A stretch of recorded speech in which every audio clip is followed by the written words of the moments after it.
Bueno, buenas noches, doctor, compañeros. El grupo sub 3 va a exponer acerca del seminario número 9, que es la epilepsia. Pero primero vamos a comenzar con algunas definiciones. En este caso, la epilepsia se define como un trastorno cerebral que se caracteriza por una predisposición de manera persistente a presentar crisis epilépticas junto a sus consecuencias neurocognitivas, psicológicas y sociales que provienen de su etiología. Además, esta es una afección heterogénea que se caracteriza por múltiples tipos de síndromes de crisis, por diversas etiologías y de pronósticos variables. En este caso, la epilepsia afecta a alrededor de 50 millones de personas en todo el mundo y en el Perú, aproximadamente medio millón de personas son las que viven con epilepsia. Y de esta cifra, el 70% llega a controlar sus crisis tomando fármacos, pero hay un 30% que presenta una epilepsia farmacoresistente, lo que contribuye a disminuir su calidad de vida. Entonces, la epilepsia se puede definir por cualquiera de estas tres circunstancias. La primera es al menos dos crisis no provocadas o reflejas con más de 24 horas de separación, una crisis no provocada o refleja y una probabilidad de presentar nuevas crisis de al menos 60%. Este es un rango similar al riesgo de ocurrencia general, después de dos crisis no provocadas que aparecen en los próximos 10 años. Y el diagnóstico de un síndrome de epilepsia. Ahora, para definir la crisis epiléptica, bueno, esta es la aparición transitoria de los signos o síntomas provocados por una actividad neuronal que es rara o anómala, de manera excesiva y sincrónica de este caso del cerebro. Ahora, esta, bueno, se divide en dos, la crisis epiléptica sintomática aguda o provocada, que es producida por un factor transitorio e irreversible, como por ejemplo un tóxico, a un patógeno infeccioso o inflamatorio, y en este caso esto va a reducir el umbral de crisis en el cerebro normal. Y el siguiente es la crisis epiléptica única, en la que, bueno, solo ocurre una vez en la vida y no se conoce un factor desencadenante.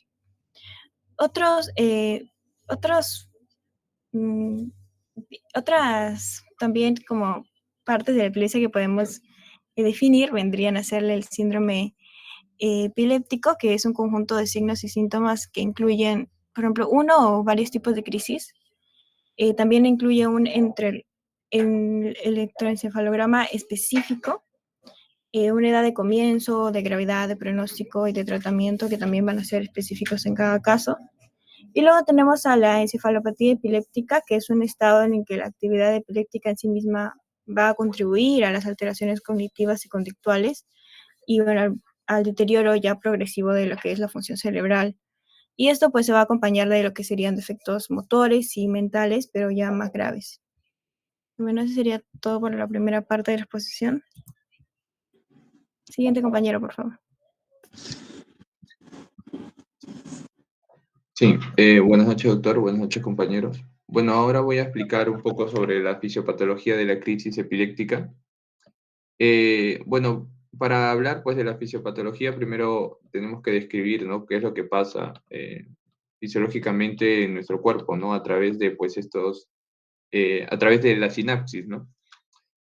Bueno, principalmente voy a explicar en esta imagen, ¿no?, de la sinapsis del glutamato y del GABA, ¿no? Del glutamato porque es el principal neurotransmisor excitador, ¿no? Y del GABA pues es el principal neurotransmisor inhibidor. Entonces, lo que está pasando, ¿no?, fisiológicamente es que hay un potencial de acción. En esta imagen, ahí nomás, creo que sí se ve. Viene un potencial de acción, ¿no? Hay una despolarización, ¿no?, de la membrana. Eh, y lo que pasa es que este potencial de acción lo que va a hacer cuando llega, ¿no?, a esta pues es la neurona presináptica, ¿no? Acá está pues acá es el botón terminal, ¿no?, de la neurona presináptica, llega el potencial de acción y lo que va a hacer es activar, ¿no?, los canales dependientes los canales de calcio dependientes de voltaje. Estos canales dependientes de voltaje de calcio, lo que van a hacer es ingresar el calcio, ¿no? Y al momento de ingresar este calcio, el calcio se va a almacenar. Al almacenarse este calcio, el calcio lo que va a permitir es la fusión, ¿no?, de estas vesículas, que, bueno, en esta imagen pues está representado, ¿no? Esos puntitos rojos es el glutamato. Estas vesículas pues van a permitir la unión de estas vesículas con la membrana, ¿no? así para que se libere el glutamato. Ahora, en esta imagen también dice ahí 2A, ¿no? Pero bueno, eso básicamente es una proteína, ¿no? Que tiene esta vesícula, que es la SV2A, ¿no? Bueno, esto de acá se va a unir a la membrana y esto pues va a liberar el glutamato, ¿no? Este glutamato pues va a hacer va a ir a pues sus receptores, ¿no? Hay receptor que es el AM, AMPA, ¿no? Y el receptor NMDA, ¿no? Pues el AMPA, ¿no? Básicamente deja, cuando se une el glutamato, deja pasar sodio, ¿no? Y el otro, el NMDA, deja pasar calcio. Y esto de acá, pues, va a permitir una despolarización, ¿no? Al permitir la despolarización en la membrana de la neurona postsináptica, esta despolarización pues va a generar un nuevo potencial de acción y así pues se va a seguir transmitiendo la sinapsis. Eso es por un lado el glutamato. Y por el otro lado está el GABA, ¿no? Que el GABA es la principal neurotransmisor inhibidor, ¿no? Y bueno, el GABA básicamente viene también del glutamato, ¿no? El glutamato, pues hay una enzima que es la GAT, ¿no? El ácido glutámico descarboxilasa que se convierte a GABA, ¿no? Bueno, esta GABA está representada, ¿no? Por estas bolitas azules, ¿no?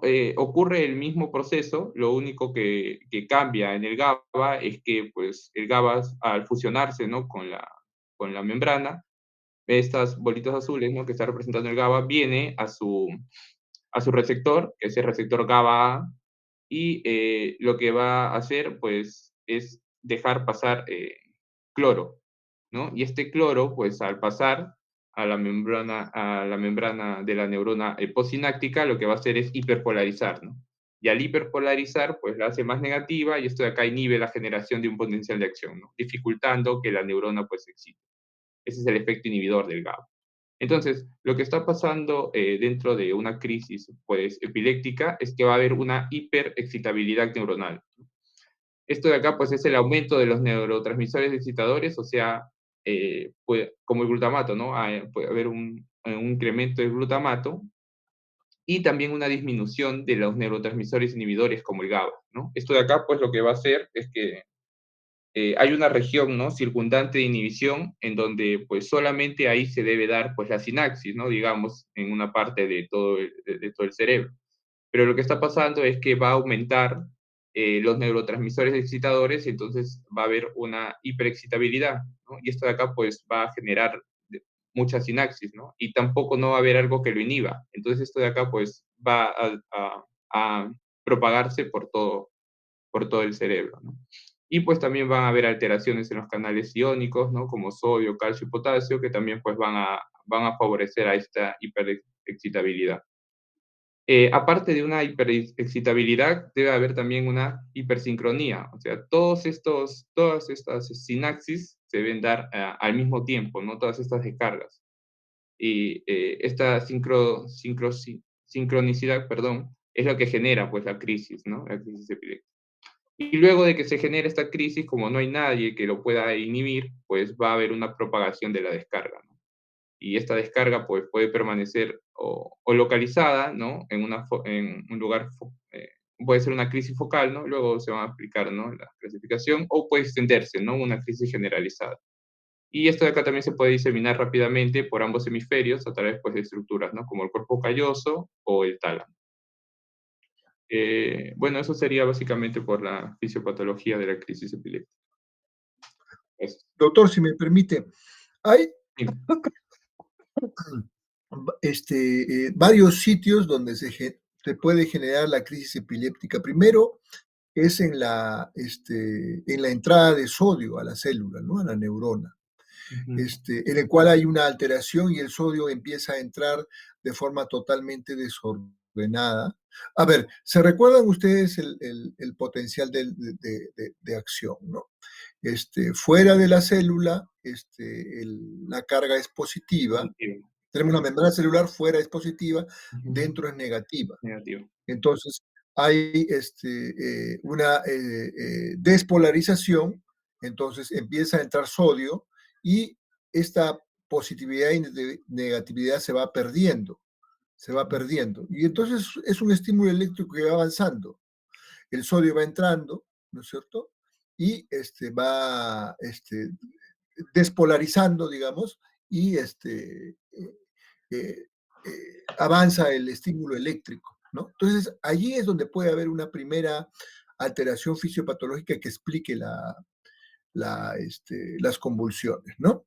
En que el sodio entra pero ya no sale, entonces se perpetúa esta despolarización, ¿no?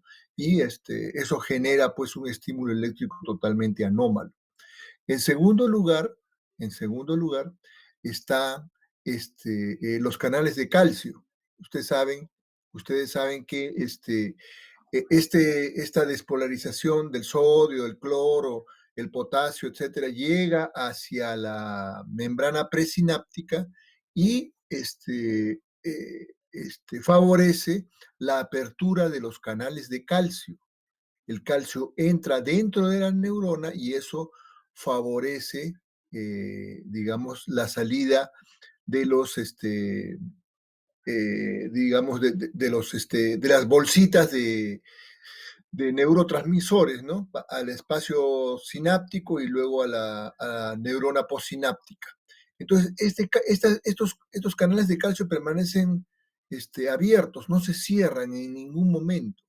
Entonces eso genera pues una salida importante del neurotransmisor, ¿no?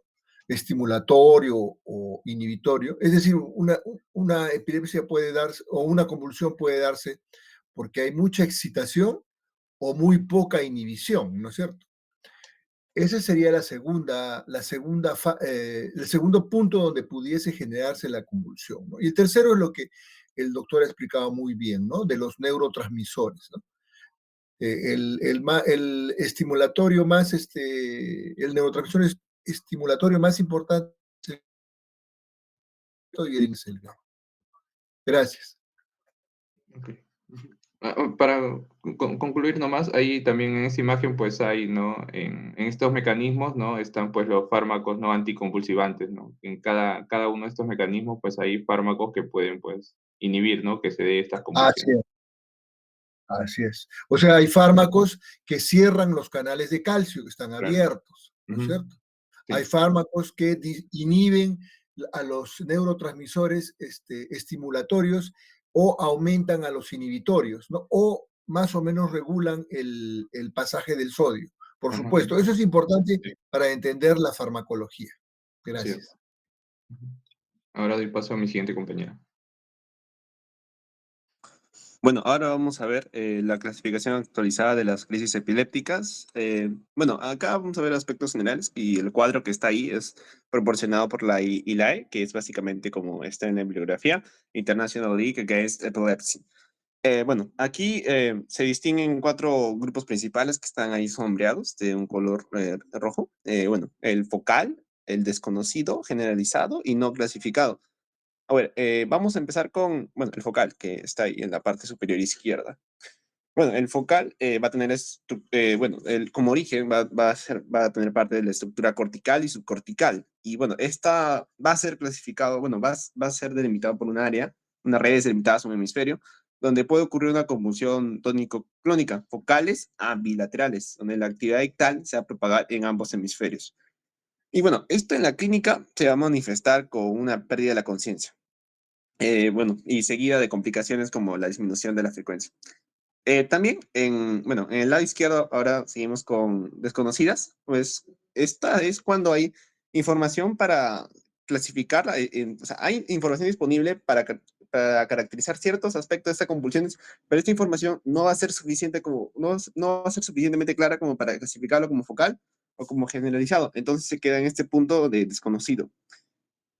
Y bueno, siguiendo ahora con la generalizada, se origina en un punto dentro de redes distribuidas, ya sea bilateralmente, ya sea cortical o subcortical, pero no en toda la corteza. El inicio puede ser local, pero esta puede tender a ser asimétrica.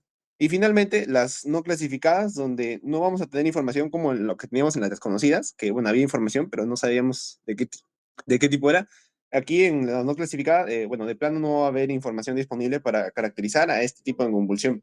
Pero el médico, bueno, está seguro de que este evento es una convulsión epiléptica. Se etiqueta entonces como no clasificada.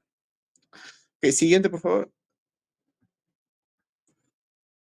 aquí es donde vamos a abordar ahora sí, punto por punto de bueno, esta tabla, esta jerarquía de crisis, donde voy a destacar que en lo que respecta a focal, al final en el 1.3 pone de focal a bilateral tónico clónico 6. Bueno, acá básicamente esto sería el más complicado, donde básicamente inicia como focal y va a tender a generalizarse básicamente. Se va a repetir esto en la desconocida, ya sea focal o generalizada, whether sea focal o generalizada. Entonces, aquí en 2.3, que también sería aquí, estaría, bueno, esta sería la complicación eh, más seria de esta, sea focal o generalizada, una convulsión tónico-clónica, convulsión bilateral tónico-clónica.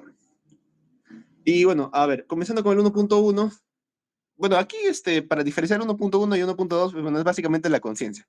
Si es que tiene la conciencia preservada o si es que tiene la conciencia alterada. Si es que tiene la conciencia preservada, entonces vamos a explicar en focal con conciencia preservada. Si no la tiene, bueno, focal con conciencia alterada. Donde, bueno, en la conciencia preservada, el paciente está consciente durante la crisis y puede respirar y recordar, y en la conciencia alterada hay compromiso de esta conciencia, donde no va a responder adecuadamente a algunas preguntas que se le puede hacer mientras está haciendo esta evaluación. Ok, siguiendo con el 1. Bueno, el 2 ahora, que serían las desconocidas, como ya lo estuvimos abordando. Acá va a ser algo similar, donde vamos a tener que la conciencia va a estar preservada, la 2.1, y la conciencia va a estar alterada en la 2.2. La preservada, bueno, se mantiene la conciencia, pero el origen, ya sea focal o generalizado, no vamos a saber, va a ser incierto.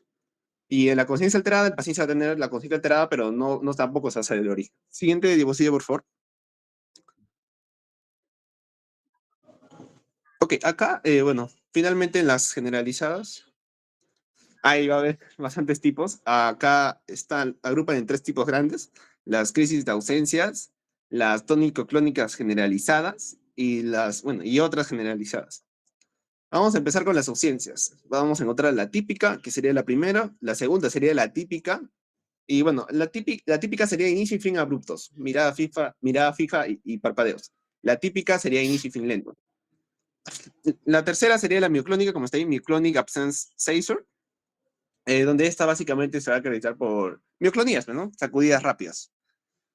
La 3.1.4 sería con mioclonía palpebral, donde básicamente vamos a tener un parpadeo rápido y elevación ocular, con o sin pérdida de conciencia. Siguiendo con el segundo grupo, que serían las tónico-clónicas generalizadas, acá vamos a tener 2 subtipos: mioclónica tónico-clónica y ausencia atónico-clónica, donde la mioclónica tónico-clónica va a comenzar con sacudidas y va a proceder a una rigidez y vamos a tener seguidamente sacudidas más fuertes. Mediante la ausencia atónico-clónica va a empezar con una crisis como ausencia y va a progresar esta a lo que sería una convulsión más completa. Y finalmente, las de otras categorías, otras agrupaciones en sí categorías, tenemos la mioclónica generalizada, donde, bueno, básicamente sacudidas rápidas sin rigidez ni pérdida prolongada de conciencia. La clónica, movimientos rítmicos sin fase tónica inicial.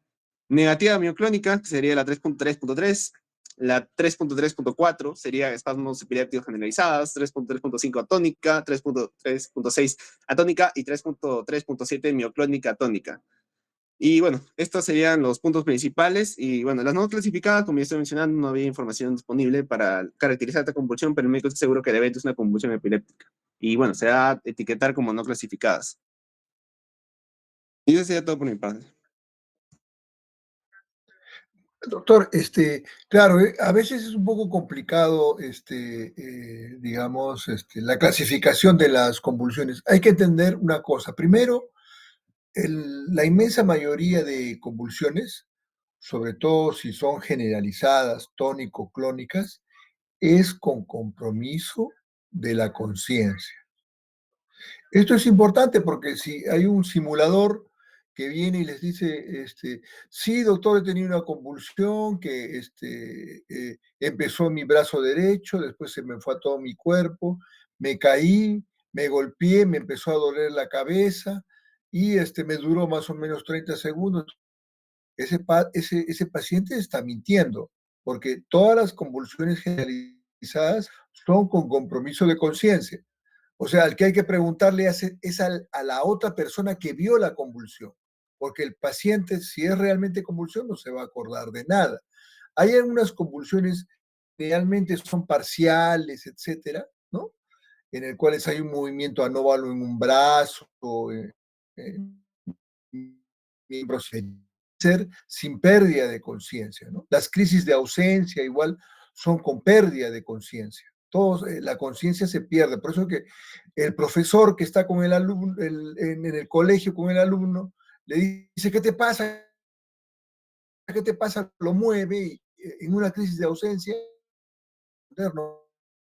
forma de efectivamente probar que es una convulsión, ¿no? Que es una convulsión. Después hay términos que deben saber. Tónico, ¿qué significa el término tónico, por favor? ¿Y qué significa el término clónico? Cualquiera de los presentes.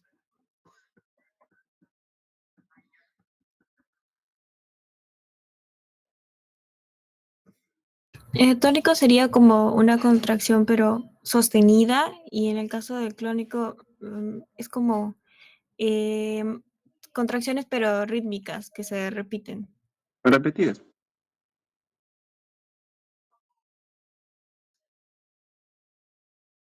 A ver, otra opinión.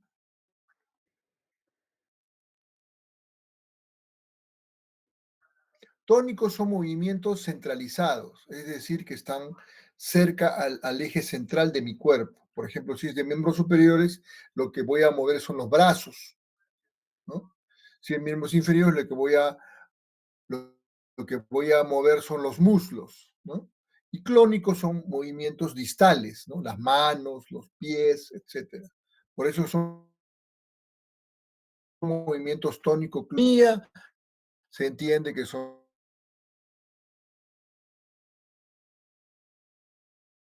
movimientos de los músculos. Crisis de ausencia generalmente es un niño que está, por ejemplo, en el colegio y de repente su compañero de carpeta le hace movimientos en la cara, etcétera, y él no se da cuenta de nada, ¿no? Después pasa un tiempo y no recuerda nada, por supuesto, el paciente, porque hay compromiso de conciencia, pero no hay un movimiento propiamente, ¿no? Y ¿por qué se generalizan las convulsiones? ¿Por qué se generalizan las convulsiones? Pregunto.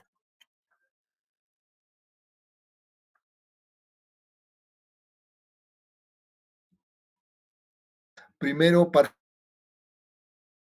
parciales, se afecta a una parte de la corteza o de la subcorteza, como comentó su compañero, y el estímulo eléctrico llega al tálamo, que es ya la parte central. Y es a partir del tálamo que afecta todo ya toda que tiene conexión con toda la corteza, subcorteza, los ganglios basales, etcétera, y la convulsión se vuelve generalizada, ¿no? La convulsión se vuelve generalizada. Mientras más pequeñita es la convulsión, digamos, es una convulsión más, que no es generalizada, está más, digamos, superficial el foco epileptógeno, ¿no? Y si es generalizada, el foco epileptógeno está más, digamos, central al cerebro, ¿no?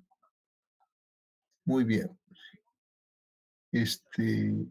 Sí, eso son lo principal que tienen que entender de los términos, qué sé yo. ¿Alguna pregunta o algún comentario? Si no, continuamos. Doctor, disculpe. Sí, Doctor, el tálamo actúa como para generalizar, ¿no? Pero el cuerpo calloso también actúa, ¿no? Conectando los dos hemisferios y podría, la epilepsia, ¿no? Conectar a ambos, ¿verdad?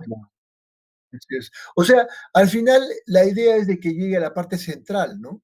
Y empieza el tálamo y lógicamente activa la sustancia, se generaliza a partir de la sustancia reticular activadora ascendente, por eso hay compromiso de conciencia, ¿no? El compromiso motor por compromiso de, este, de los haces anteriores, etcétera, ¿no? Y ahí se generaliza todo, ¿no? Ok, doctor, gracias. Gracias.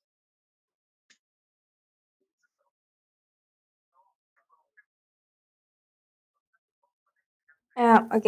Buenas noches, doctor, compañeros. Ahora vamos a ver las causas de la epilepsia por grupo etario. Yo me voy a encargar de esta primera parte. Y bueno, empezamos en estos tres grupos etarios en los que se da, bueno, principalmente la mayor cantidad, ¿no?, de casos de crisis de epilepsia. Ya. Empezando en los neonatos. ¿Qué es lo que van a predominar acá? Las causas estructurales, metabólicas y genéticas. Dentro de las causas estructurales tenemos la encefalopatía hipóxico-isquémica, que bueno, es la causa más común, y esta se relaciona con el sufrimiento fetal o un parto complicado. También tenemos las hemorragias intracraneales y malformaciones corticales, como la lisencefalia y la polimicrogiria. Dentro de las causas metabólicas tenemos la hipoglucemia, hipocalcemia, hipomagnesemia, que son, bueno, las alteraciones más frecuentes en este apartado. Y también tenemos los errores innatos del metabolismo, como las acidurias, la epilepsia piridoxina dependiente.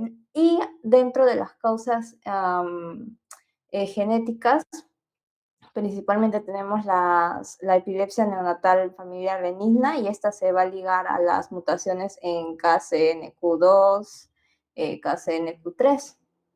También tenemos otras causas, ¿no?, como las infecciones congénitas, TORCH, que es toxoplasmosis, rubiola, herpes, citomegalovirus.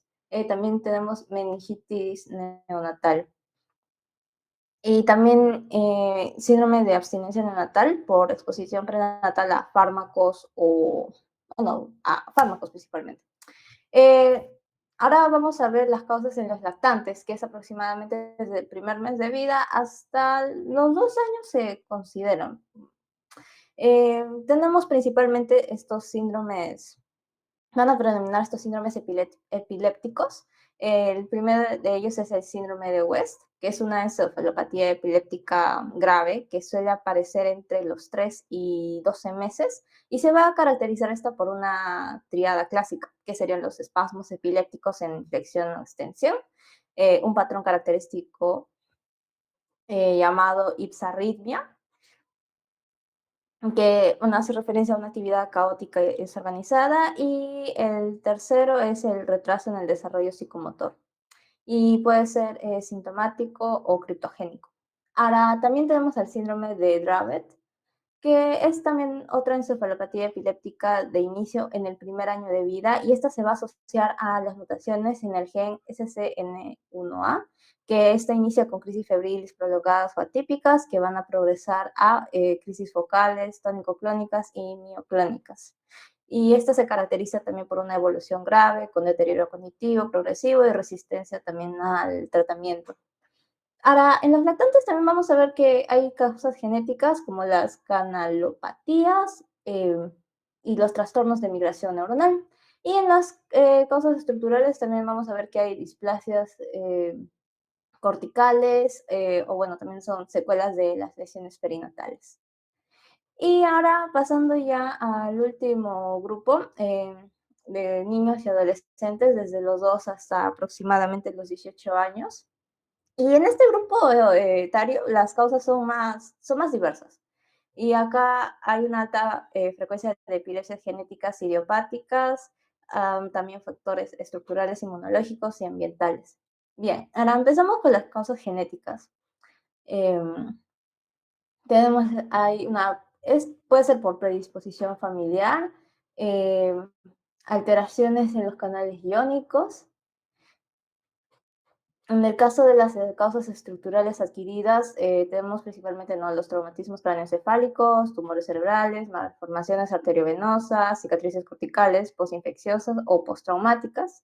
Dentro de las causas infecciosas, específicamente en nuestra región, en Latinoamérica, predomina lo que es la neurocisticercosis, que vendría a ser una causa prevalente, pero también encefalitis virales, como las causadas por VHS o enterovirus. También tenemos causas inmunológicas, por ejemplo, la encefalitis autoinmune anti-NMDA. También tenemos, bueno, factores hormonales y ambientales. La misma, digamos, los mismos cambios de la pubertad van a aumentar la excitabilidad cortical, la falta de sueño, el estrés emocional, también el uso de pantallas, consumo de alcohol, drogas, sustancias recreativas, también la mala adherencia a los tratamientos. Bueno, eso sería todo por esta primera parte. Doy pase a mi compañero. Recordar eso también lo han dicho ustedes, de que la epilepsia es las convulsiones repetidas, ¿no? Más o menos el 5% de la población mundial en algún momento ha tenido epilepsia, convulsiones, ¿no? Un traumatismos, etcétera. Y eso no es epilepsia, ¿no? Simplemente he tenido yo una convulsión una vez en mi vida porque tuve pues una infección, estuve chocado, qué sé yo, ¿no? Entonces, claro, eso lo tienen que tener ustedes en consideración. Ya lo han hablado, por supuesto. Gracias. Sí, bueno, mi nombre es Rafael Hurtado y bueno, continuando con las causas de la epilepsia por grupo etario, antes de seguir con los grupos etarios, cabe aclarar que la tasa de incidencia y prevalencia de la epilepsia es mayor en cuanto a los grupos etarios mencionados por mi compañera. Esto tendería a una baja en cuanto a la adultez, en cuanto a los adultos jóvenes, pero tendería a aumentar en el grupo etario longevo, que en este caso serían los ancianos. Debido a esto, según la literatura médica, se podría considerar que esta tasa de incidencia y prevalencia de la epilepsia sería bimodal, ¿no? Por la doble curva. Y ya, ahora sí, para continuar con los grupos etarios, tenemos a los adultos jóvenes, ¿no? Que en este caso sería de aproximadamente de los 18 hasta los 40 años, ¿no? Como primer lugar tendríamos el traumatismo craneoencefálico, ¿no? Ya que es muy frecuente en adultos jóvenes debido a, por ejemplo, accidentes de tránsito, deportes o violencia.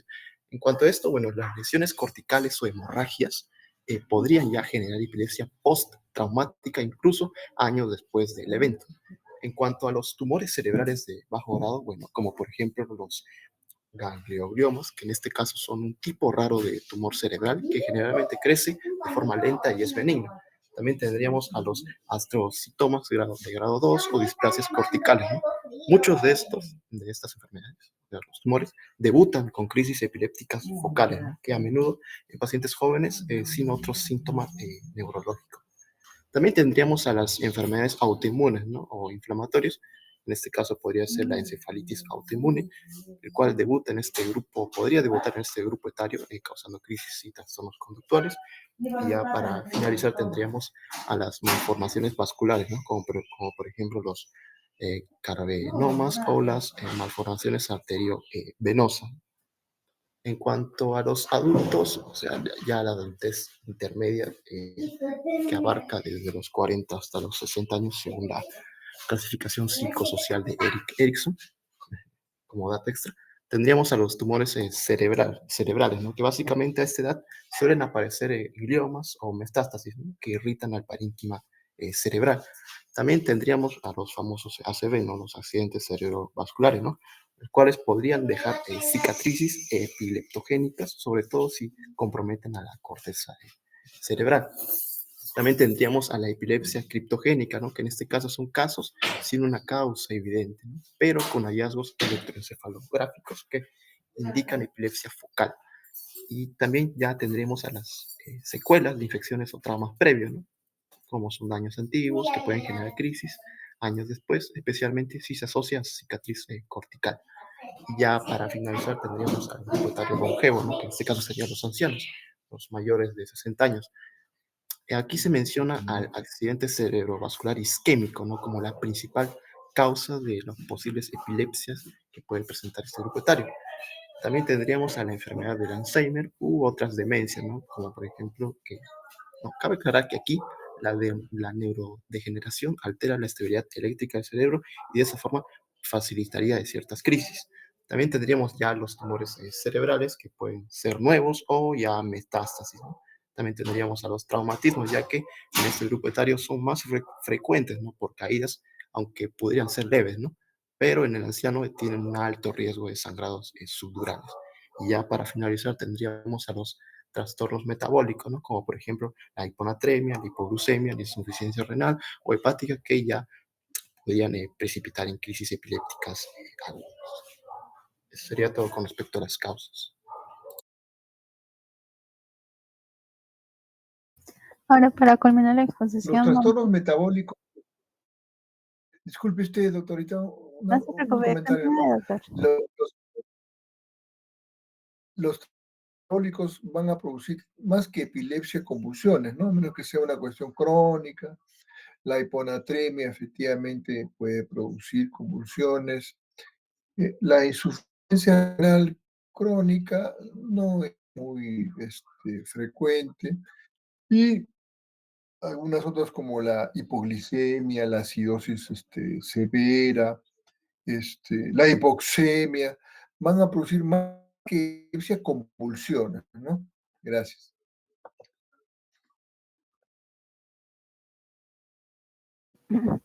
Continuando con la exposición, para terminar, vamos a hablar sobre el diagnóstico de epilepsia. Para esto se debe realizar varias pruebas para detectar la causa de la convulsión. Primero tenemos la evaluación inicial, que trata de la entrevista hacia el paciente y a sus familiares para conocer con detalle lo que ocurrió antes, durante y después de la crisis. También se pregunta por antecedentes familiares de epilepsia u otras enfermedades neurológicas. Esta información es muy importante porque nos va a orientar el diagnóstico. Y luego se deben realizar exámenes físicos y neurológicos que va a permitir evaluar los reflejos, la coordinación, la fuerza muscular, la memoria, para detectar posibles signos de alteraciones cerebrales. Después de esta primera evaluación, se procede a realizar pruebas diagnósticas. Una de las principales es el electroencefalograma, que esto nos va a permitir registrar la actividad eléctrica del cerebro. En esta se coloca pequeños electrodos en el cuero cabelludo y se observa si existen patrones anormales que indican una epilepsia. Otras herramientas fundamentales son las imágenes cerebrales, como la resonancia magnética, que es una prueba que va a permitir ver detalladamente el tejido cerebral y detectar cicatrices, tumores o malformaciones. En casos de emergencia, también se pueden usar una tomografía computarizada, que esto va a ayudar a identificar el sangrado u otras lesiones de manera más rápida. Además de estas pruebas, pueden realizarse estudios complementarios para detectar otras causas de la crisis, como el análisis de sangre, que va a permitir identificar infecciones, alteraciones metabólicas o desequilibrios químicos, que va a permitir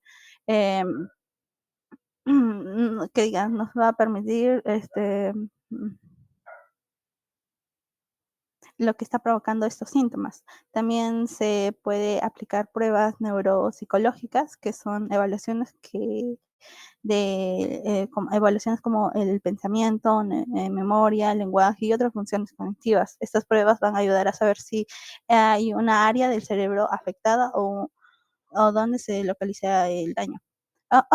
En algunos casos, si el diagnóstico no es muy claro, se realiza un monitoreo más detallado, como un video de electroencefalograma, que esta trata en que se graba al paciente durante varias horas o días mientras que se registra una actividad cerebral. Esto va a permitir observar una crisis de manera real y va a confirmar si se trata de una epilepsia. También existen otros estudios fundamentales, como la tomografía por emisión de positrones o la tomografía computarizada por emisión de fotón único, que en esta nos va a mostrar la parte del cerebro que está más o menos activa y que ayuda a localizar el foco epiléptico. Siguiente.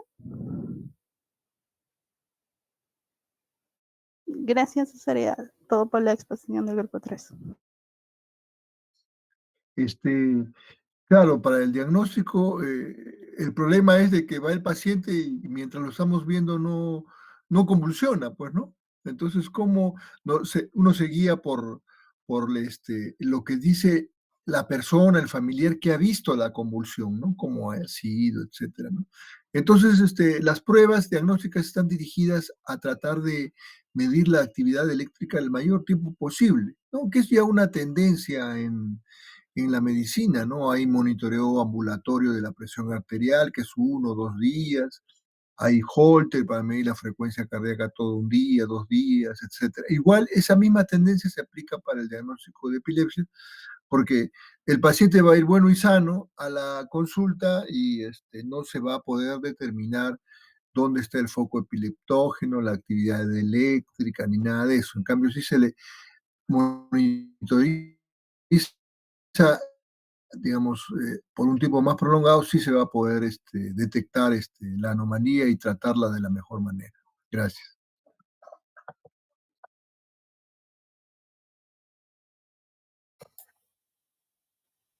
¿Alguna pregunta, algún comentario? Tengo que apagar la cámara y el micro, disculpen, porque si no, la señal de internet baja. ¿Alguna pregunta, algún comentario? No, claro. Muy bien, entonces seguimos con el caso clínico, ¿no es cierto? Cuando guste. Sí, doctor. El caso clínico está a cargo del grupo 1.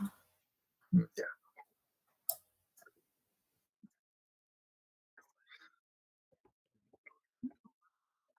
Sí, doctor, ahí comparto el caso.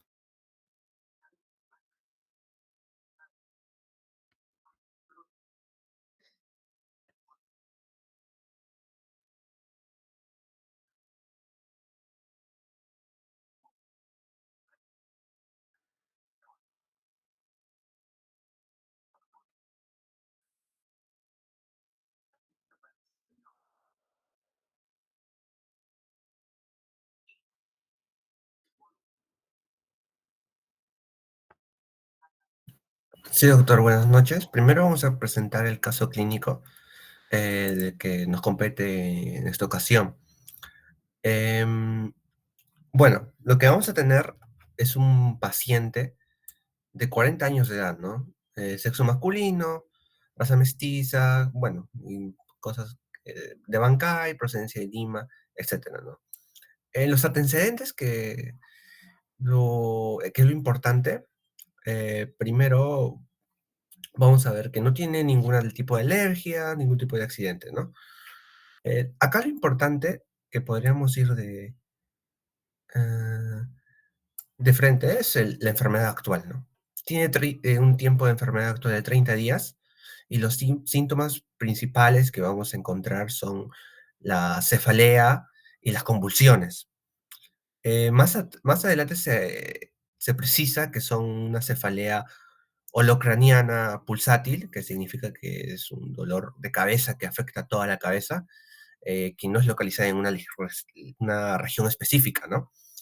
Además que también va a presentar convulsiones tónico-clónicas generalizadas, que bueno, ya explicaron mis compañeros más o menos qué son, pero son unas crisis epilépticas donde el cuerpo primero se va a poner rígido, luego tiene movimientos violentos y repetitivos, ¿no?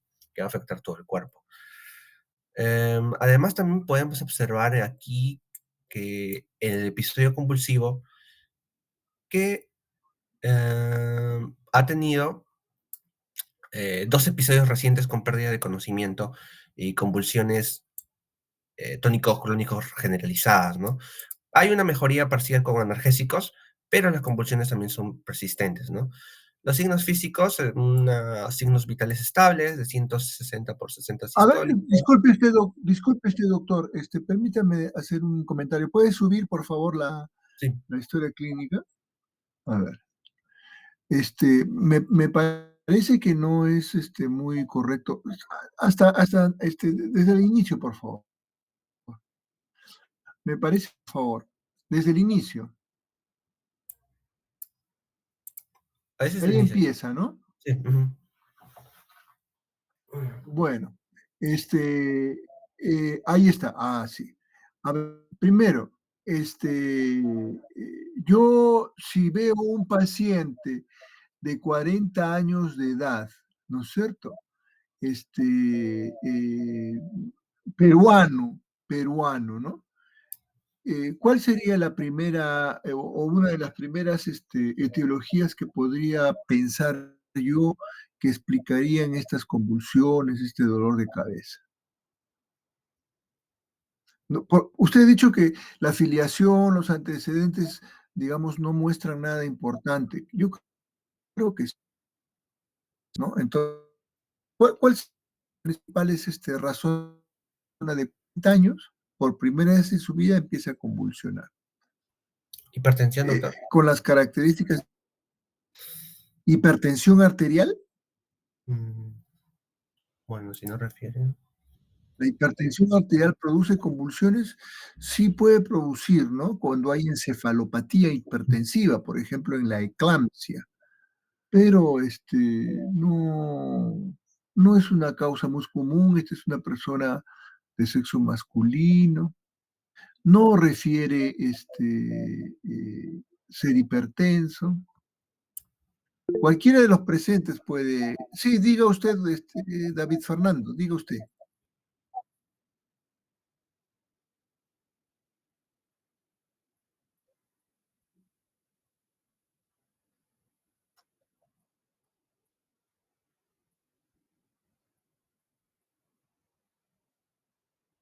Ahí está. Meningitis, claro.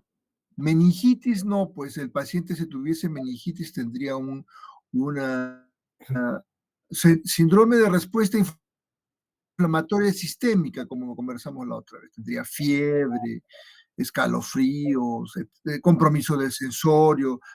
Sería una enfermedad de inicio agudo, de curso progresivo. Pero sí neurocisticercosis es una posibilidad muy interesante. ¿Qué tenemos para neurocisticercosis, no es cierto? Que vive en San Juan de Lurigancho y, digamos, no tiene tiene como ocupación, mantenimiento y tiene un grado de instrucción primaria. Entonces, probablemente consuma cerdo en malas condiciones, ¿no? No tanto por donde vive, sino fundamentalmente por el grado de instrucción y probablemente la poca disponibilidad económica que tenga para comer. Entonces, eso le puede ayudar a que tenga neurocisticercosis, ¿no? Otra cosa que ayuda es de que el paciente no tiene mayor antecedentes patológicos, no hay nada, ¿no es cierto? No fuma, no consume drogas de ningún tipo, ¿no es cierto? No tiene contacto sexual de riesgo, etcétera, ¿no? Padre fallecido a los 90 años, madre de 74 años, paciente, hermanas, etcétera. Entonces, claro, a ver, esto será, a ver, vamos, un evento vascular, un ACV, etcétera, no, pues, ¿no? Por la edad y por los antecedentes, no parece ser. No parece ser tampoco un problema metabólico, de hiponatremia, insuficiencia renal, hipoglicemia, consumo de drogas psicoactivas, etcétera, nada de eso. Y bueno, digamos, parece ser un paciente de clase media o media baja, que tendría cierto riesgo en un país endémico como el nuestro hacia la neurocisticercosis, ¿no es cierto? En la enfermedad actual, es una enfermedad de inicio insidioso, de curso ondulante, ¿no? Lo que llama la atención es la cefalea, ¿no? La cefalea no parece ser un ictus, ¿no? No parece ser un preludio de la convulsión, ¿no? Porque la tiene en forma permanente, ¿no? Esa cefalea entonces puede ser reflejo de una hipertensión endocraniana, por ejemplo, lo cual favorecería o no favorecería la sospecha de neurocisticercosis. Pregunta. Yo sospecho que tiene cierto grado de hipertensión endocraniana. ¿Eso va en favor o en desmedro de neurocisticercosis?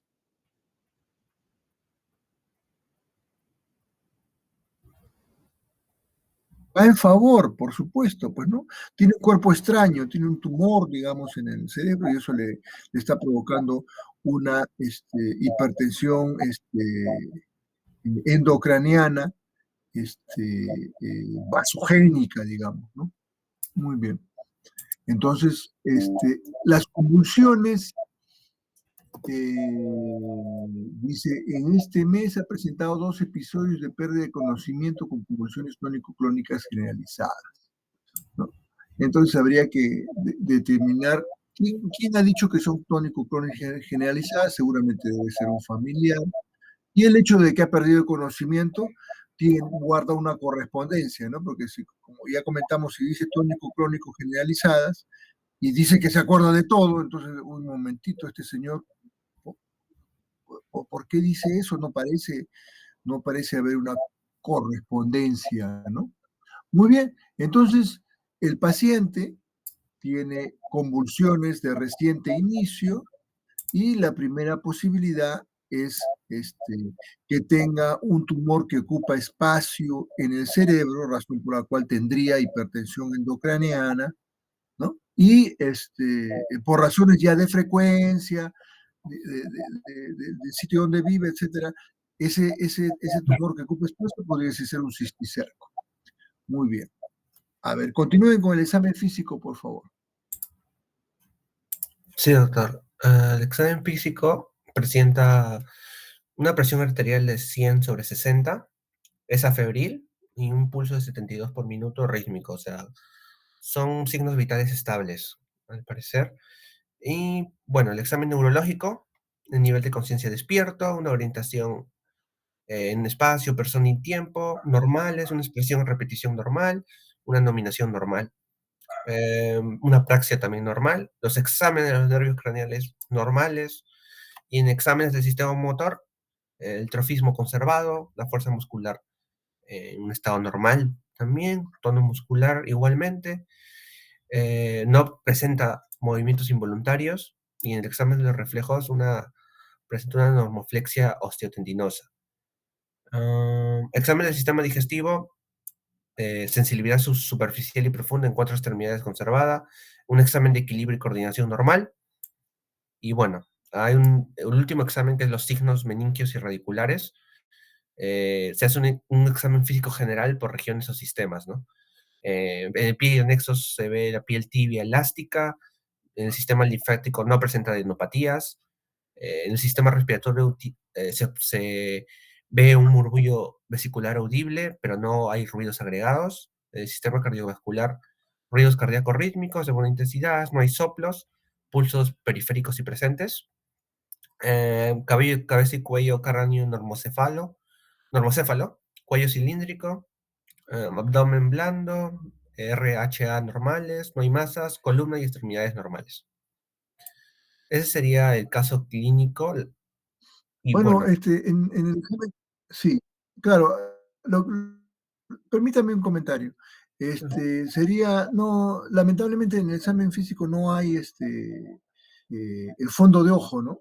El fondo de ojo sería muy importante, sobre todo para ver algún estigma de hipertensión endocraniana, ¿no?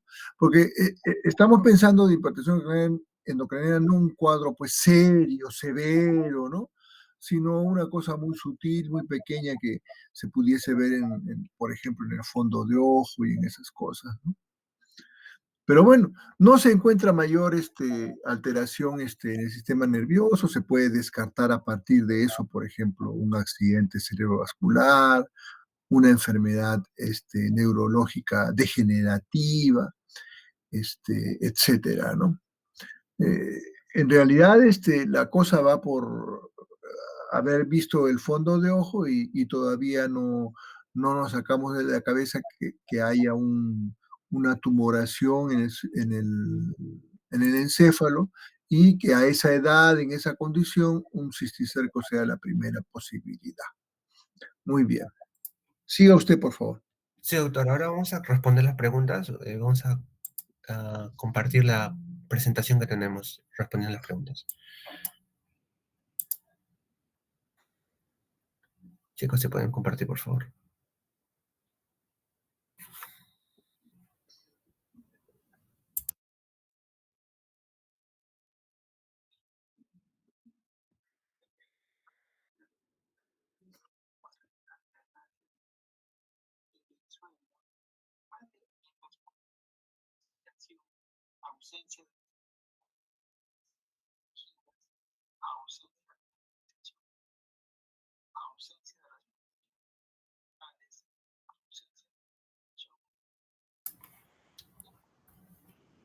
Bien, doctor. Em, Respondiendo a la primera pregunta, que es mencionar qué síndromes tiene el paciente, bueno, yo voy a responderla. He reconocido tres síndromes principales, ¿no? Primero, el más evidente es el síndrome epiléptico, ¿no? Esto se va a evidenciar porque ha tenido, como vimos en el examen clínico, convulsiones tónico-clónicas generalizadas, también acompañadas de una pérdida de conocimiento. Estos episodios se van a deber a una actividad eléctrica normal, pues excesiva y sincronizada en el cerebro, ¿no? Esto lo que va a pasar es alterar la función cerebral normal y va a provocar las crisis convulsivas que se observan en el examen. También es importante destacar que este síndrome es un trastorno neurológico también recurrente en el paciente. En segundo lugar, primero sería ese el síndrome epiléptico, en segundo tendríamos el síndrome de la cefalea. Eh, el paciente refiere cefalea holocraniana, que es de tipo pulsátil, con un inicio insidioso y curso pues ondulante en el último mes, ¿no?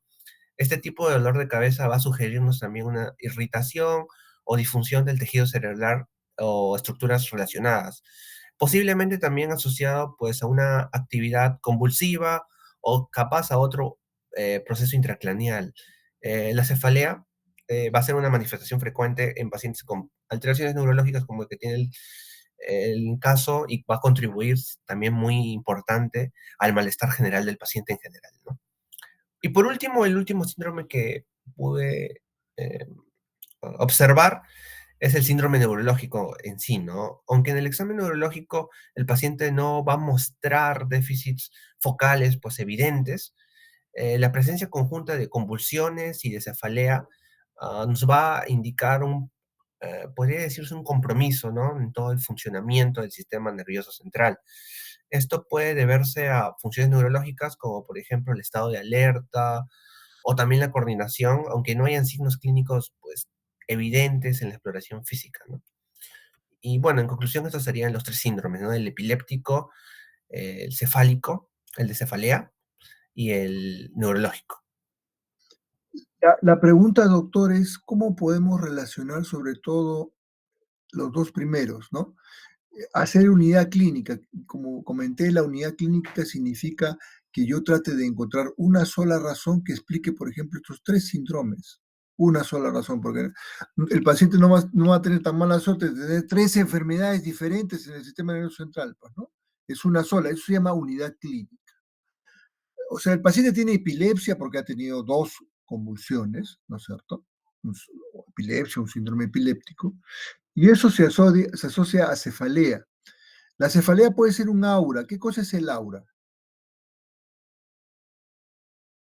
Pregunta para cualquiera de los presentes.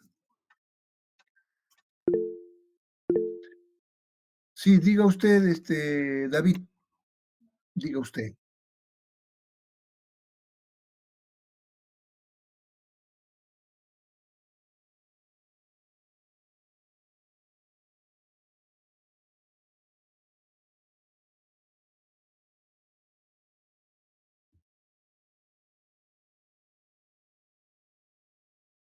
Claro, es un síntoma o es un signo que precede a la convulsión.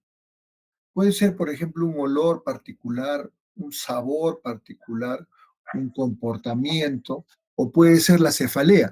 Pero no parece el aura, porque no, él tiene la cefalea, el paciente tiene la cefalea independientemente de, de la convulsión, no es que la tiene antes, después, durante, ¿no? Son dos entidades independientes, ¿no? Entonces, la cefalea, ¿cuál sería la causa que lo está provocando, ¿no? Esa es la pregunta, ¿no? A ver, la cefalea puede significar, por ejemplo, hemorragia subaracnoidea. No, no parece ser porque no hay signos meningios, no hay otra sintomatología o signología que pruebe que esto es, por ejemplo, una hemorragia, etcétera, ¿no? Entonces, probablemente la cefalea sea consecuencia de hipertensión endocraniana. Hipertensión endocraniana porque hay un tumor, ¿no?, que ocupa espacio, Entonces, ustedes saben que la presión dentro del sistema nervioso central está compuesta por el líquido cefalorraquídeo, por la sangre y por el tejido cerebral. Son estas tres estructuras que están en el encéfalo. Si aumentan cualquiera de estas tres estructuras, como por ejemplo en una hidrocefalia, en una hipertensión arterial, en un tumor, en una hemorragia, que aumenta la masa cerebral, entonces hay hipertensión endocraniana. Entonces, en este paciente oligosintomático con los antecedentes que estamos hablando, que tiene la edad que tiene, ¿no? Entonces, debe ser un tumor, no va a ser pues un cáncer ni nada, no va a ser un tumor congénito, porque si no ya los síntomas, los sinus hubiesen aparecido más joven, etc. Entonces, la primera posibilidad es de que sea un cisticerco, ¿no? Es un cisticerco. El cisticerco perfectamente puede explicar la convulsión y puede explicar el dolor de cabeza como consecuencia de la hipertensión. He ahí la importancia que le daba yo, por ejemplo, al fondo de ojo, ¿no? Al fondo de ojo. Eso se llama unidad clínica, ¿no? Tratar de explicar por una sola razón todo lo que esté pasando. Gracias. La siguiente. O si tienen alguna pregunta, algún comentario.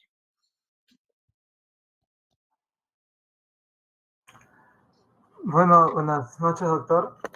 Ahora Bueno, vamos a hablar acerca de cómo es que se produjo estas convulsiones tónico-clónicas. Me gustaría hacer un pequeño preludio mencionando cuáles las particularidades de este tipo de convulsiones a diferencia de otras. Hay que tener en cuenta que o sea, cómo es que se diferencian, por ejemplo, como se ve en el gráfico, la diferencia de las focales o las convulsiones por ausencia es sobre todo por su presentación clínica y su patrón electrofisiológico, que lo voy a explicar más adelante. Entonces, mientras que hay convulsiones, por ejemplo, las focales que afectan una región limitada del cerebro y se manifiestan pues clínicamente, sobre todo con síntomas motores o sensoriales, pero de una forma localizada, es decir, que solamente hay una parte no afectada. Este tipo de convulsiones tónico-clónicas va a involucrar lo que es una activación simultánea y masiva de neuronas en ambos hemisferios, ¿no? Eso es lo que es característico de ello. Y esto pues se va a traducir clínicamente como una pérdida de conciencia, movimientos musculares generalizados y entre otros, ¿no? Entonces, como podemos darnos cuenta en el paciente, se observa este tipo de compulsiones, ¿no? Manifestado por episodios de pérdida súbita de conciencia acompañados de una rigidez muscular, seguido de lo que son las sacudidas musculares rítmicas, ¿no? Que esto vendría a ser la fase clónica. Entonces, este patrón clínico es típico, ¿no? De una descarga neuronal masiva y sincronizada. Ya se había mencionado antes lo que es la fisiopatología de este tipo de crisis epilépticas, entonces no voy a detallar mucho en ese aspecto.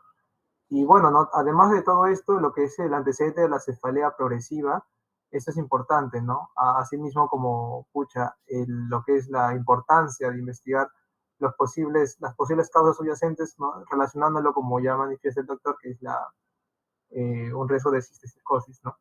Siguiente, por favor. Ahora vamos a hablar acerca del cómo es que se representa la fisiopatología de este tipo de convulsiones y ya para hacerlo un poco distinto he tratado de colocar un gráfico de las ondas para ver cómo es que gráficamente se puede visualizar, ¿no? Entonces, el paciente, varón de 40 años, hay que tenerlo en cuenta, presenta este tipo de convulsiones, precedidas por lo que son episodios de cefaleas, episodios también de pérdida de conocimiento y este tipo característico de movimientos convulsivos. Primero que nada, nos basamos en la fase cero, que vendría a ser un estado basal y umbral de la descarga, que en condiciones normales, pues las neuronas del paciente están en un potencial de reposo aproximadamente o alrededor de menos 54 milivoltios, manteniendo lo que es un equilibrio iónico, ¿no? Y esto lo que va a permitir es que haya una transmisión normal de impulsos, ese es un caso normal. Entonces, ¿qué sucede? Hay alteraciones en la excitabilidad neuronal, ¿no? Entonces, el umbral de descarga se va a encontrar más fácil de superarlo, ¿no? Puede ser, esas alteraciones constituyen lo que podría ser uno, tanto a nivel genético o simplemente un daño cerebral, ¿no? Entonces, clínicamente se observa cómo es que el paciente experimenta los síntomas propios de la cefalea, ¿no? En este tipo de fase. Este es un signo clásico inicial de la hiperexcitabilidad neuronal. Luego pasamos a lo que es la fase 1, en la cual la despolarización se da rápida y esto es lo que completa la fase tónica, ya que propiamente un estímulo va a desencadenar un aumento brusco del potencial de membrana que va a sobrepasar dicho umbral y esto lo que va a generar es una descarga neuronal masiva y sincronizada, ¿no? Que es algo característico de este tipo de convulsión. Y esto es lo que se conoce como la fase tónica, ¿no? Esto está caracterizado por una rigidez muscular sostenida y la pérdida de conciencia. Entonces, el peso es lo que va a presentar el paciente, ¿no? Sobre todo, y esto es lo que se observó, ¿no? En el caso clínico, lo que es el motivo de consulta. Luego tenemos lo que es la fase de repolarización y los periodos refractarios, que esto es lo que va a competir a las fases tanto 2 y 3 que se puede ver en el gráfico. Luego de esta despolarización inicial, las neuronas van a intentar recuperar, ¿no? Su estabilidad por medio de la repolarización y lo que van a hacer es entrar en un periodo refractario absoluto, donde no va a poder responder a ningún tipo de estímulo, seguido de un periodo refractario relativo, donde la excitabilidad se va a normalizar de poco a poco, ¿no? No obstante, hay casos en epilepsias que este mecanismo es alterado, ¿no? Y permite que las descargas neuronales sigan ocurriendo en patrones repetitivos, que esto es lo que se va a conocer como la fase clónica, ¿no? Que son contracciones musculares rítmicas y espasmódicas. Y bueno, ¿no? Clínicamente en el paciente esto es lo que se presenta como sacudidas repetitivas, ¿no? Que esto es la fase de descargas repetitivas por parte de las neuronas. Y ya por último, en el caso de la fase 4, pues la neurona básicamente se va a hiperpolarizar, disminuyendo su excitabilidad para evitar nuevas descargas, ¿no? Esto es lo que en el paciente, luego de estos tipos de fase clónicas, se va a encontrar de una forma desorientada o fatigada después de dichas convulsiones, y esto es lo que va a reflejar la recuperación neuronal, ¿no? Entonces, tratando de explicarlo un poco o sea, lo que sucede a nivel neuronal y clínicamente, nos preguntamos cómo es que sucede, ¿no? ¿Qué pudo suceder para que el paciente tenga estas convulsiones?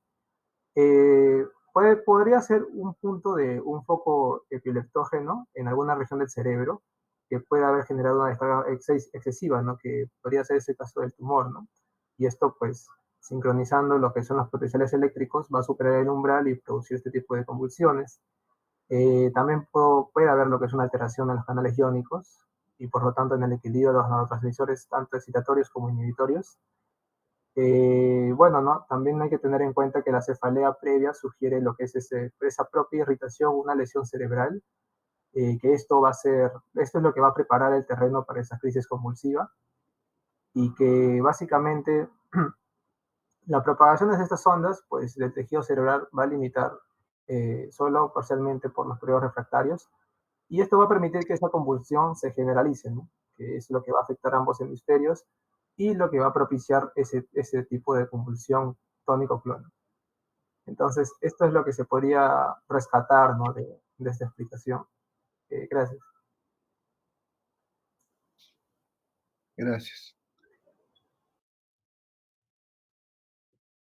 Ya, bueno, buenas noches, doctor y compañeros. Ahora veremos lo que es la siguiente pregunta del caso clínico, que es cuáles serían las causas del cuadro clínico del paciente.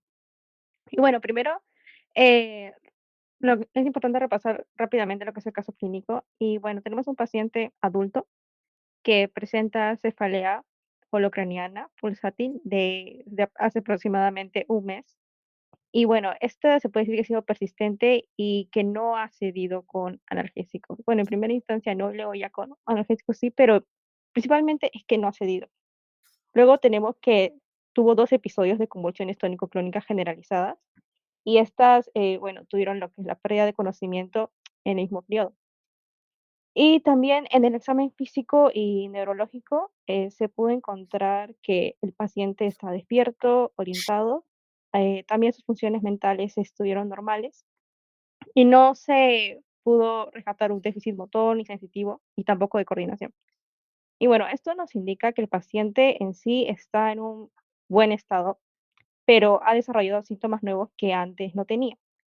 Y ahora bien, ¿qué manifestaciones clínicas podrían ser clave para orientar la causa o la etiología? En este caso, bueno, la cefalea progresiva de un mes. Esto sugiere un proceso de evolución lenta, o sea, no ha sido un proceso agudo.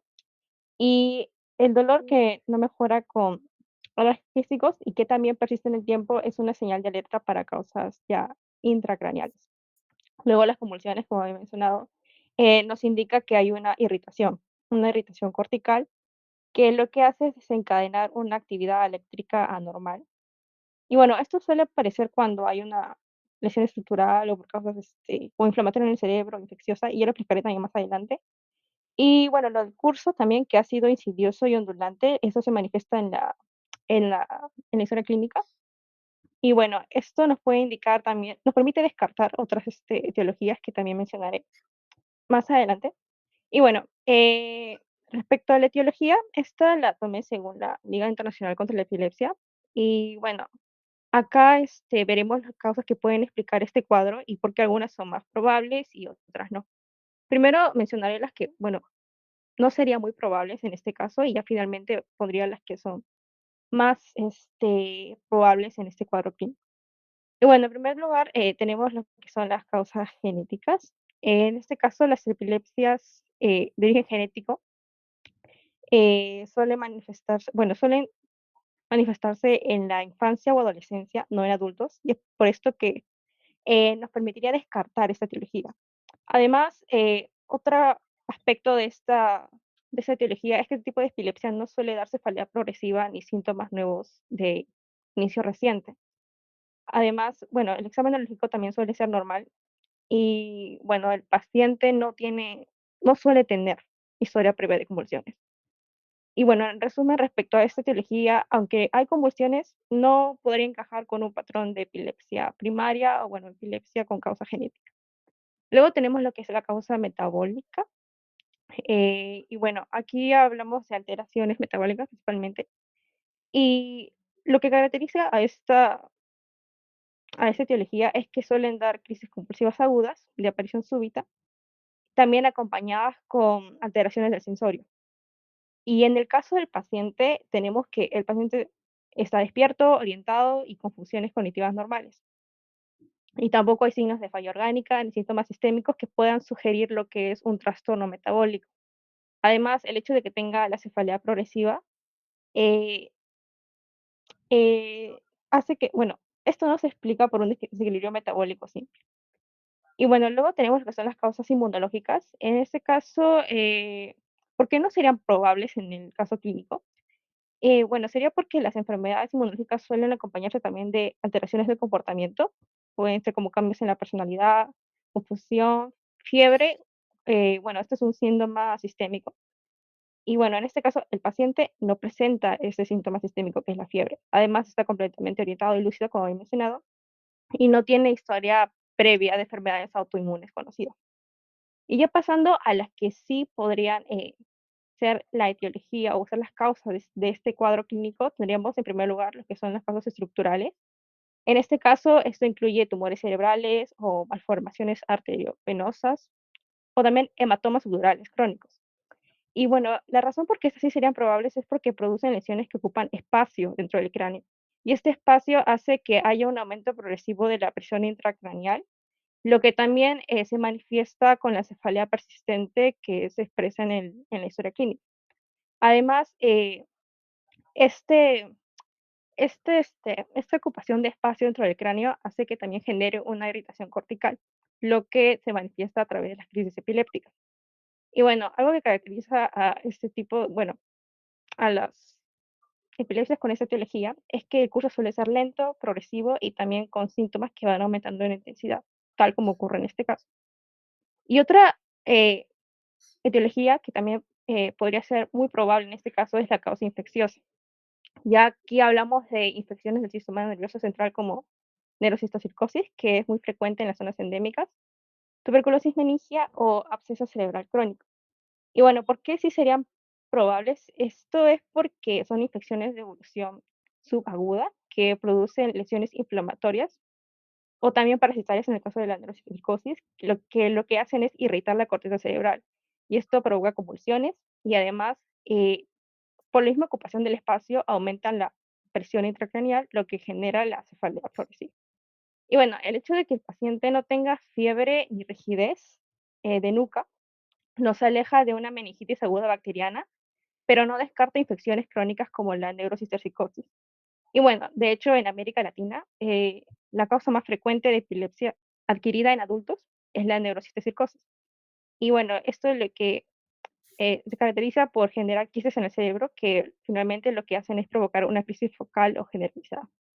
Y ya aquí, una vez tenemos estas sospechas, el siguiente paso sería confirmar con neuroimagen o como tomografía cerebral o resonancia magnética, además de estudios específicos según la sospecha que se tenga, no la sospecha clínica. Y bueno, eso también lo va a presentar mi compañero. Y eso sería todo por mi parte. Muchas gracias. Este, sería también, a ver, si son, como hemos conversado en la fisiopatología, si son crisis generalizadas tónico-clónicas, quiere decir que la causa o el foco epileptógeno debe estar, digamos, no en la periferia, no en la corteza o en la subcorteza, sino en la parte central, en el tálamo, ¿no? Entonces, ese es otro punto más a favor de pensar de que es un tumor. eh, y este tumor, efectivamente, por la edad, por la condición, se debe hacer un cisticerco, ¿no? Un hematoma subdural crónico, etcétera, no me daría necesariamente, me pudiese dar la cefalea, igual por la hipertensión endocraniana, pero probablemente las convulsiones serían parciales, ¿no? Parciales, porque está en la corteza o en la subcorteza el compromiso, ¿no? Gracias.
Si están ustedes digamos, haciendo sus serums y lo único que tienen es un equipo de rayos X, la radiografía de cráneo serviría.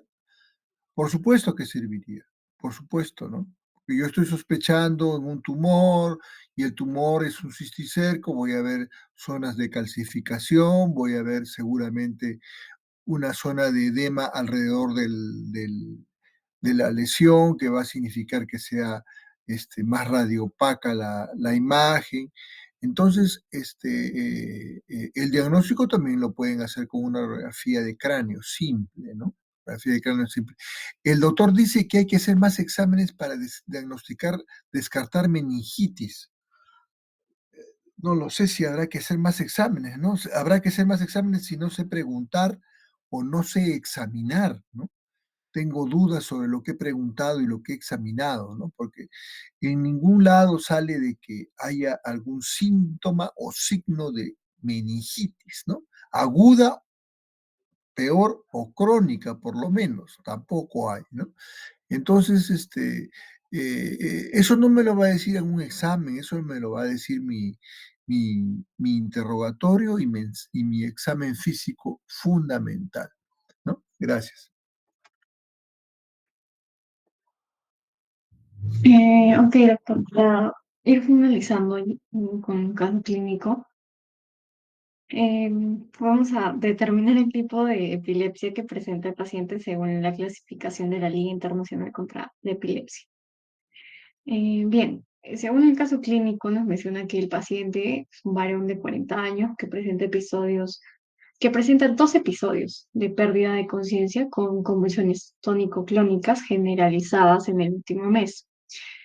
También nos menciona que no tiene antecedentes personales ni familiares de epilepsia y con un examen neurológico y físico sin hallazgos focales. Bueno, a pesar de que la manifestación observada fue una crisis tónico-clónica generalizada, al aplicar, digamos, la clasificación de la Liga Internacional contra la Epilepsia, eh, estaría básicamente clasificando para una epilepsia de inicio focal con generalización bilateral tónico-clónica, como podemos ver en la imagen. Y bueno, ¿por qué es que se diagnostica como una epilepsia focal?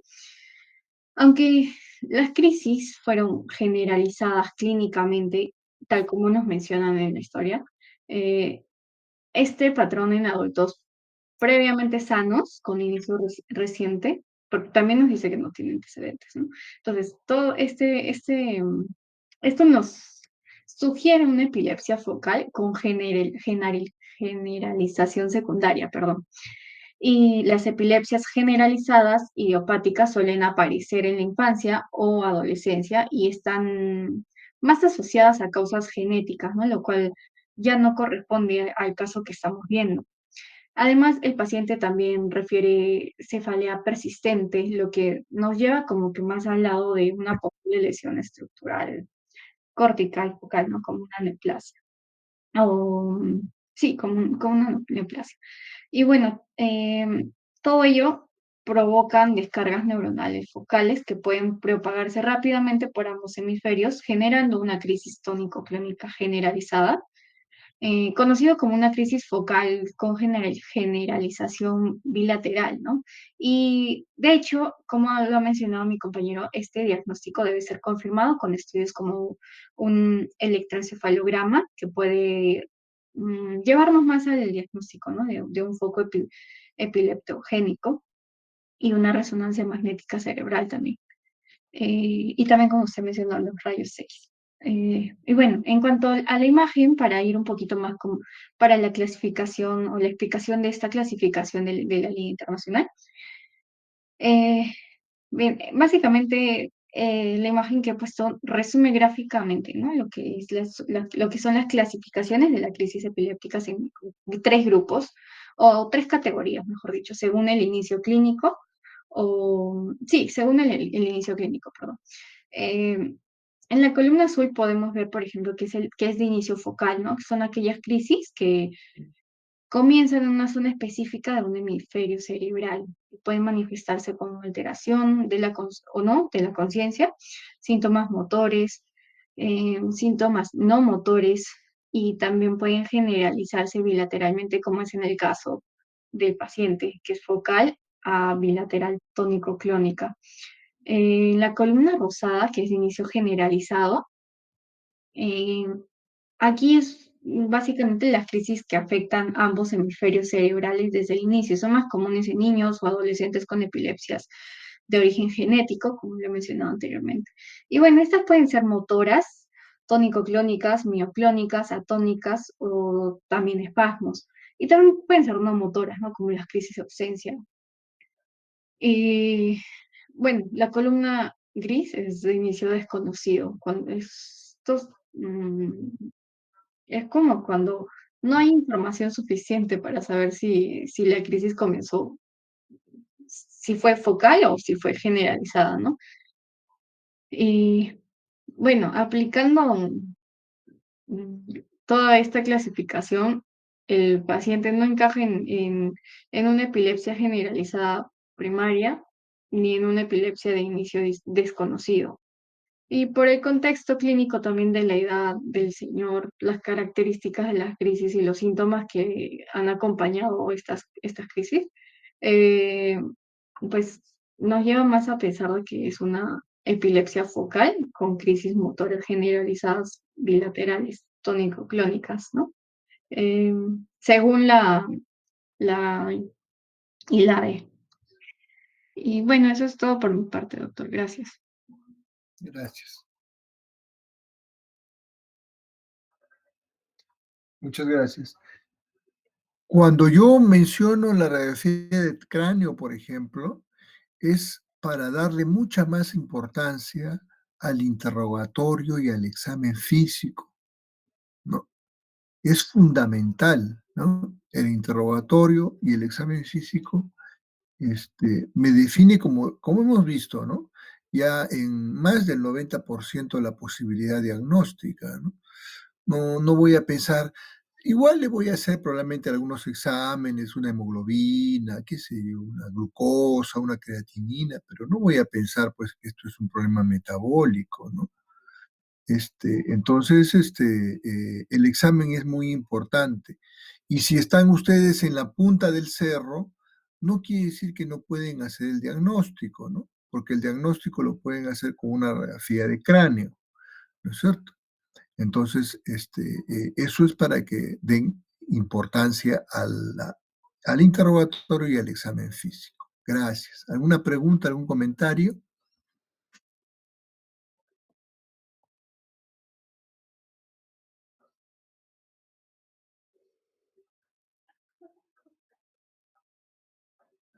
Creo que esto es todo la práctica, ¿no es cierto? Sí, doctor. Sí, doctor. Muy bien, ha sido una práctica muy, muy interesante, muy bonita. En la parte de neurología es fundamental, sobre todo el examen físico. No es fundamental la tomografía, por si acaso, ¿no? Sino el examen físico. Y es en lo que se están entrenando, no se están entrenando en cómo llenar una orden de tomografía, sino cómo hacer un examen físico neurológico. Fundamental. Como ustedes mismos se dan cuenta, salta pues a la vista el problema de que con un fondo de ojo probablemente se hubiese tenido ya una idea un poco más cabal del asunto, ¿no? Sobre todo para ver signos incipientes de hipertensión endocraniana, ¿no? Muy bien. Muchas gracias por su atención. Ha sido una práctica muy bonita. Muy buenas noches. Muchas gracias. Gracias. Buenas noches, doctor. Buenas Gracias. noches, doctor. Muchas Gracias, gracias. doctor. Gracias, doctor. Buenas noches.